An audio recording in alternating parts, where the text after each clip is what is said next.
Good morning students, welcome back to our YouTube channel. तो हम आपके सामने आज एक नए टॉपिक के साथ आए हैं। जो कि टॉपिक आज हम डिस्कस करने वाले हैं वो है ट्राइजेमिनल न्यूरैल्जिया और इसका दूसरा नाम है टिक डोल्कोरेक्स। टिक डोल्कोरेक्स बोलिए या ट्राइजेमिनल न्यूरैल्जिया बोलिए, एक ही बात है। तो आइए समझते हैं कि क्या है टिक डोल्कोरेक्स या ट्राइजेमिनल न्यूरैल्जिया। सबसे पहले हम इसके वर्ड को ही तोड़ते हैं, क्रैक करते हैं कि ये है क्या। देखो, ट्राइजेमिनल, ठीक है। ट्राइजेमिनल मतलब हमारी cranial nerve, fifth cranial nerve जो है उसके बारे में बात हो रही है, ट्राइजेमिनल नर्व है। एंड न्यूरैल्जिया, न्यूरैल्जिया मतलब neuro and algia. Neuro is related to nerves, okay, and algia means pen.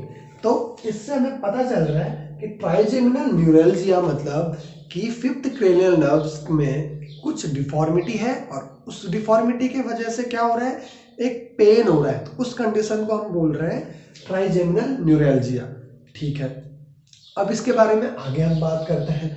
देखिए, सबसे पहले यहाँ पे क्या लिखा हुआ है, disorder of sensory branch of fifth cranial nerve. कि जो टिक डोल्कोरेक्स है वो क्या है, disorder of sensory branch of fifth cranial nerve. अब देखिए, जो हमारी क्रेनियल नर्व्स हैं वो आप लोगों को पता है, कुछ सेंसरी है, कुछ मोटर है एंड कुछ मिक्स नर्व है, ठीक है, जो कि दोनों फंक्शन करती हैं। तो जो हमारी फिफ्थ क्रेनियल नर्व है, ट्राइजेमिनल नर्व, ये एक मिक्स्ड नर्व है, ठीक है। मतलब इसके सेंसरी फंक्शन भी हैं और मोटर फंक्शन भी हैं। तो जो ट्राइजेमिनल न्यूरैल्जिया है, जब इसकी कभी भी बात आएगी तो हम बस सेंसरी ब्रांच की बात कर रहे हैं। अगर मैं टिक डोल्कोरेक्स की बात कर रहा हूं तो मतलब मैं ट्राइजेमिनल की सेंसरी ब्रांच के बारे में बात कर रहा हूं। तो ये कौन सा डिसऑर्डर है, यहाँ पे से बहुत इंपॉर्टेंट है, छोटा सा वन लाइनर क्वेश्चन बन सकता है कि ये कौन सी ब्रांच का डिसऑर्डर है। तो आप याद रखेंगे कि disorder of sensory branch of fifth cranial nerve, ठीक है।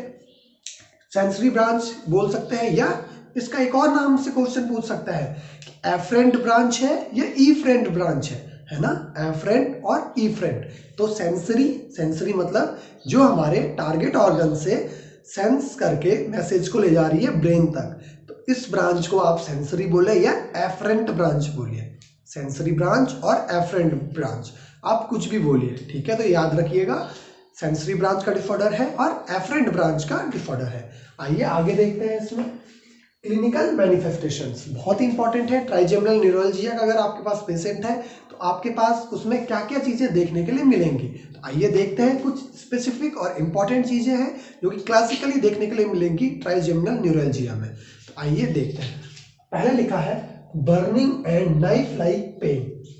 कैसा पेन होगा, burning and knife like pain, ठीक है। और कहां कहां देखने के लिए मिलेगा ये पेन, देखिए, gums, lips, nose and cheeks पे, ठीक है। यहां क्यों देखने के लिए मिलेगा, यहां ही क्यों देखने के लिए मिलेगा, जैसे कि हम सबको पता है कि जो ट्राइजेमिनल नर्व है उसकी मेनली 3 ब्रांचेज हैं, ophthalmic branch, maxillary branch and mandibular branch. ये कहां कहां सप्लाई कर रही है, ophthalmic branch, maxillary and mandibular.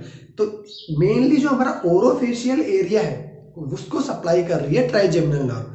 तो अगर इसमें कुछ दिक्कत आ रही है तो यही एरिया अफेक्टेड होगा। तो इसलिए बताया गया है कि जो burning and knife like pain है वो गम्स में, लिप्स में, नोज एंड चीक्स में देखने के लिए मिलता है। आगे देखते हैं, दूसरा पॉइंट है इसका, pain not relieved by analgesics.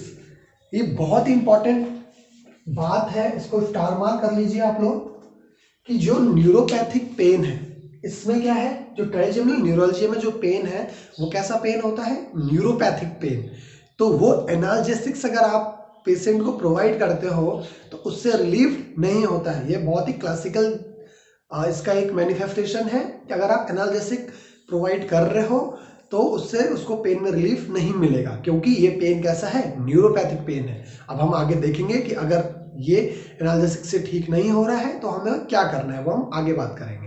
आगे देखते हैं, cold washing the face and chewing increases the pain. क्या क्या हो सकता है भाई, कोल्ड, कोल्ड मतलब कोल्ड, कुछ आप बहुत ही ज्यादा ठंडी ड्रिंक पी रहे हो, कुछ है ना, ठंडा पानी पी रहे हो, कोल्ड ड्रिंक पी रहे हो, इससे ये पेन, इसका जो न्यूरोपैथिक पेन है ट्राइजेमिनल न्यूरैल्जिया का, वो इंक्रीज हो सकता है। दूसरा वॉशिंग द फेस, अगर फेस को वॉश कर रहे हो by the splash of water, जैसे कि हम लोग जनरली करते हैं, तो वो भी इस पेन को इंक्रीज करेगा।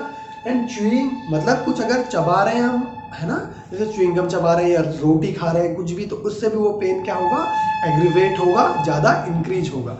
ठीक है, अब इसका मैनेजमेंट देखते हैं। मैनेजमेंट में सबसे पहले देखिए हमने लिखा है anti convergents first line therapy. अगर आपसे कोई क्लास के बारे में पूछ ले कि कौन सी क्लास की ड्रग्स इसमें यूज की जाती हैं as a first line therapy for trigeminal neuralgia, तो उसका आंसर जाएगा एंटी कन्वर्जेंट्स।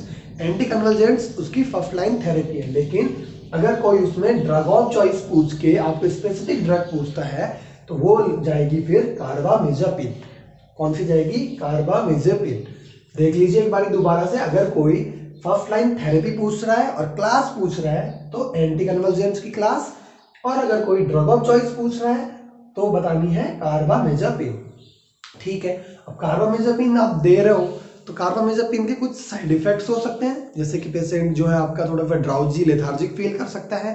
तो after giving the carbamazepine we have to teach our patient not to do works which requires the high alertness level, like जैसे कि driving नहीं कर सकते, और कोई भी ऐसा काम अगर हो जिसमें अलर्टनेस की, हाई अलर्टनेस की जरूरत है, उसको वो विद होल्ड करें, क्योंकि ड्यू टू दिस ड्रग कार्बामेज़ापिन उसको थोड़ा ड्राउजीनेस, लेथार्जिक फील हो सकता है और कुछ भी रिस्क फॉर इंजरी डेवलप हो सकती है। क्लियर। नेक्स्ट देखिए, यहाँ पे एनक्लेक्स टिप आपके लिए कुछ लिखी हुई है कि अगर एनक्लेक्स में कभी क्वेश्चन ऐसे डायरेक्ट नहीं पूछता, ऐसे कुछ घुमा के पूछ सकता है, ये वर्ड्स यूज कर सकता है एनक्लेक्स, कि जैसे देखो combing, tooth brushing, yawning, talking, hot and cold, air and water. ठीक है, ये क्या करती है, इंक्रीज द पेन। ऐसे टर्म लिखे जा सकते हैं कि patient is combing his hair and he is having increased pain in the orofacial area. तो आपको वहां पे आइडिया लग जाना चाहिए कि किसके बारे में बात कर रहे हैं, टिक डल्कोरेक्स या ट्राइजेमिनल न्यूरैल्जिया के बारे में। या जैसे देखो हॉट एंड कोल्ड एयर की बात हो रही है, तो ये कहाँ पे देखने के लिए मिल सकता है, जैसे कि साइकिल राइडिंग कर रहा है पेशेंट या आपका बाइक राइडिंग कर रहे हैं, तो उस टाइम पे हमारे फेस पे हवा लगती है, तो वो चीज भी इसके पेन को एग्रीवेट कर सकती है या इंक्रीज कर सकती है। तो उस केस में आप उनको क्या बोलेंगे कि अगर आप बाइक राइडिंग कर भी रहे हैं तो प्रॉपर हेलमेट पहन के करिए, ताकि डायरेक्ट आपका फेस जो है वो एयर के कांटेक्ट में ना आए। तो आज हमने डिस्कस की एक न्यूरो की कंडीशन जो कि है ट्राइजेमिनल न्यूरैल्जिया। ठीक है, हाँ इसमें एक और बात याद कर लीजिए, जैसे कि एनाल्जेसिक्स तो इसमें काम कर नहीं रहे, कार्बामेज़ापिन आपने दे दिया, कुछ और भी ड्रग्स हैं जो हम इसमें दे सकते हैं, जैसे कि पेन रिलीफ के लिए सबसे बेस्ट ड्रग है आपकी न्यूरोपैथिक पेन के लिए गाबापेंटिन। आप गाबापेंटिन यूज कर सकते हैं। तो अगर ऑप्शन में ऐसा कहीं कुछ दिख रहा है, ये चीज नहीं मेंशन है, तो मे बी वो आंसर जा सकता है उस कंडीशन में। क्लियर। तो आज हमने टिक डल्कोरेक्स या ट्राइजेमिनल न्यूरैल्जिया के बारे में एक ब्रीफ समरी देखी। इसमें हमने देखा कि ये पहले तो हमने देखा ये सेंसरी ब्रांच का है, फिफ्थ क्रेनियल नर्व की सेंसरी ब्रांच का डिसऑर्डर है जो कि एफरेंट ब्रांच है। उसके बाद हमने इसके क्लिनिकल मैनिफेस्टेशंस देखे कि भाई क्या क्या चीजें हमें देखने के लिए मिलेंगी, क्या क्लासिकल चीजें हमें इसमें देखने के लिए मिलेंगी। फिर हमने इसका मैनेजमेंट देखा और लास्ट में हमने कुछ एनक्लेक्स टिप देखी। तो आई होप कि ये वीडियो आपके लिए काफी हेल्पफुल रहेगा और आपके एग्जाम में अगर कोई क्वेश्चन ट्राइजेमिनल न्यूरैल्जिया से बने तो ये आप उसको आसानी से सॉल्व कर सकते हैं। सो अगर आपको ये वीडियो पसंद आए तो please like, share and subscribe my channel. Thank you so much.